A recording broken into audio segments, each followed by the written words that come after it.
Hope का Dzire से भी लिंक है।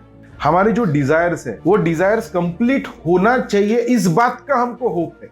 होप किस चीज का है? Hope about what? Living a good life. Average इंसान की मैं बात करता हूँ कि जब फॉर एग्जांपल हम लोग एक बहुत ही average low middle class family से ऊपर आए हैं, तो जिस वक्त मैं काम कर रहा था, मतलब at the age of 15 I started working. जब मैं 10th में था तब मैं एसटीडी पीसीओ पे काम करता था। सो आई स्टार्टेड वर्किंग सिंस, अभी हो गया पता नहीं 30 साल हो गया रहेगा। I started earning money. तो पहला जो मेरा पेमेंट था वो 700 रुपए था। बट मैं जॉब में बहुत लंबे समय तक नहीं था, मैं एंटरप्रेन्योर का ही काम करते रहा। मुझे जॉब कभी भी पसंद नहीं था। बट बाय द वे, सो वो पीरियड में बहुत छोटी छोटी होप थी। हमारे घर में टेलीफोन नहीं था। सो एक बीएसएनएल का लैंडलाइन होना ही एक बहुत बड़ा, ये अगर हो जाए तो वो जो होप में काम करना तो एक अचीवमेंट लगता था। फिर बाद में एक मोबाइल रहना, जब मोबाइल इंट्रोड्यूस हुआ, बीपीएल का वो जो भी था, तो उस वक्त 30, 40, 50 रुपए तक के बिल्स रहते थे 1 मिनट के। फिर पेजर, फिर बाद में मोबाइल, फिर एक गाड़ी। फिर आप अगर ये जर्नी में देखेंगे तो एक 4 व्हीलर रहना। ये जो होप में हम काम करते थे, यही हमारे लिए बहुत बड़ा अचीवमेंट है। तो हर आदमी के लिए ये अलग अलग लेवल पे, कोई आदमी ऑलरेडी इन सब चीजों के साथ में पैदा हुआ है, ऐसे घर में पैदा हुआ है जहां पे ऑलरेडी ये है, तो उसके होप की स्टार्टिंग पॉइंट ही अलग है। उसकी होप की स्टार्टिंग पॉइंट, अभी उसके घर में ऑलरेडी उसने 2-3 गाड़ी देख ली, तो उसके दिमाग में रहेगा माजदा या और कोई भी दूसरी गाड़ी, वो वहां से जंप करेगा।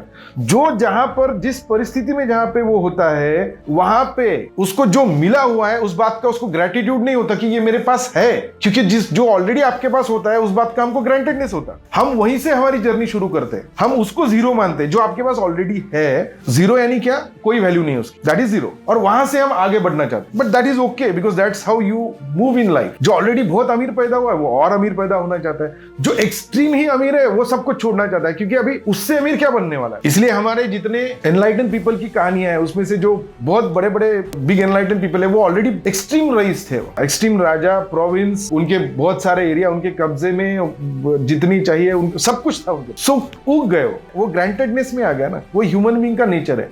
जो हमारे पास है हमको उस बात का ग्रांटेडनेस ही होता है। जिस दिन हमारी आंख खुलती है अवेयरनेस में कि मेरे पास जो है इनफ है और मुझे जो कुछ मिला है, इस बात का धन्यवाद या ग्रैटिट्यूड मेरे में जब प्रिवेल होता है, तो 2 चीजें होती है उसमें। मैं आगे की जिंदगी को लेकर होपफुल भी हूं, बट उससे मैं अटैच्ड नहीं हूं। हमारा दुख अटैचमेंट की वजह से। मेरा होपफुल रहना बहुत जरूरी है, क्योंकि अगर मैं होपफुल नहीं रहूंगा तो मैं अगला कदम नहीं बढ़ाऊंगा। मतलब अगर मेरे अंदर कहीं पहुंचना है, ये बात का गोल नहीं है, ये हो गया गोल। फिर दूसरा क्या है? अगर मैं कदम उठाऊंगा तो मैं मेरे गोल को पहुंचूंगा, इस बात का मुझ में होप नहीं है, मेरा कदम भी नहीं उठेगा। सो इसलिए वो होप जरूरी है।